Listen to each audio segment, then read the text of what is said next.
बड़ी खबर आपको बताएंगे। सबसे पहले विदेशी संपत्ति और बैंक खाते के मामले में ईडी ने एक बड़ी कार्रवाई की है। धर्मेश संगानी के ठिकानों पर ईडी ने छापेमारी की है। कई सारे अहम दस्तावेज इस दौरान मिल चुके हैं। विदेशों में छिपाई गई संपत्तियों, विदेशी बैंक खातों का भी इस दौरान खुलासा हुआ है। संदिग्ध अंतर्राष्ट्रीय लेन देन का भी इस दौरान खुलासा हुआ है। तो बड़े स्तर पर छापेमारी से जुड़ी हुई ये जानकारी है। विदेशी संपत्ति और बैंक खातों को फिलहाल खंगाला जा रहा है। ईडी ने बड़ी कार्रवाई करते हुए धर्मेश संगानी के ठिकाने पर छापेमारी की है और कई सारे अहम दस्तावेज अब तक हाथ लग भी चुके हैं और अभी जांच की जा रही है। खंगाला जा रहा है दस्तावेजों को। विदेशों में छिपाई गई संपत्तियों, विदेशी बैंक खातों का खुलासा इस दौरान हुआ है। अंतर्राष्ट्रीय लेन देन का भी कुछ खुलासा हुआ है। वरुण इसी बीच मेरे साथ जुड़ चुके हैं और ज्यादा जानकारी के साथ।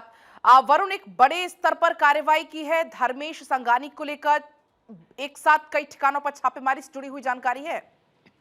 देखिए, बिल्कुल पेमा के उल्लंघन के तहत जो ये पूरी कार्रवाई है वो धर्मेश संगानी के खिलाफ की गई है। कई ठिकानों पर उनके छापेमारी की एनफोर्समेंट डायरेक्टरेट की तरफ से की गई है।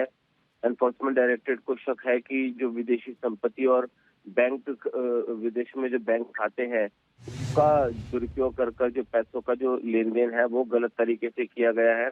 एनफोर्समेंट डायरेक्टरेट की जांच में ये भी सामने आया है कि कनाडा में, अमेरिका और यूएई में इनकी कई ऐसी संपत्तियां हैं जो इन्होंने घोषित नहीं की है। तो पेमा के उल्लंघन का ये पूरा मामला है। इसको लेकर एनफोर्समेंट डायरेक्टरेट की तरफ से ये पूरी छापेमारी की गई है और कई अहम दस्तावेज जो डॉक्यूमेंट्स हैं वो बरामद हुए हैं।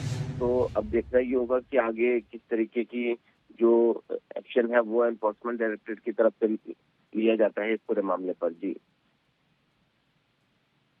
ये दायरा और बढ़ सकता है छापेमारी का? देखिए, निश्चित तौर पर, क्योंकि कई इस तरह के दस्तावेज मिले हैं जिससे पता चला है कि न सिर्फ कनाडा, अमेरिका, यूएई में और कई ऐसे देश है जहां पर इनकी संपत्तियां हो सकती है। वहीं से जो पैसा है वो गलत तरीके से दूसरी कंपनियों के जरिए जो भारत है वो लाया गया। तो कुल मिलाकर बारीकी से फिलहाल दस्तावेजों को भी खंगाला जा रहा है। फिलहाल बहुत शुक्रिया वरुण पूरी जानकारी के लिए।